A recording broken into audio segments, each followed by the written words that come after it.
শুধু ছোঁয়া না, যাকে কাছের থেকে দেখলে ভাগ্য খোলে। আল্লাহ রসুল ঘুমায় আছে, জাবের রাদিয়াল্লাহু তাআলা আনহু পাহারা দিতেছেন। দূরের থেকে একটা গাছ মানুষের মতো হাঁটতে হাঁটতে আসতেছিল, মাথার কাছে দাঁড়াইছে।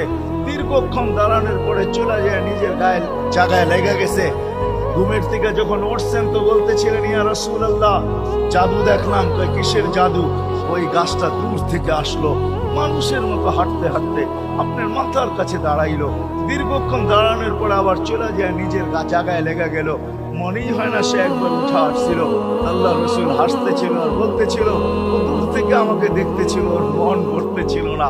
ও আল্লাহর কাছে দোয়া করছে, আল্লাহ তোমার হাবিব এত কাছে, আমি এত দূরে, একটু অনুমতি দাও না, মাথার কাছে যায় একটু মন ভরা দেখি।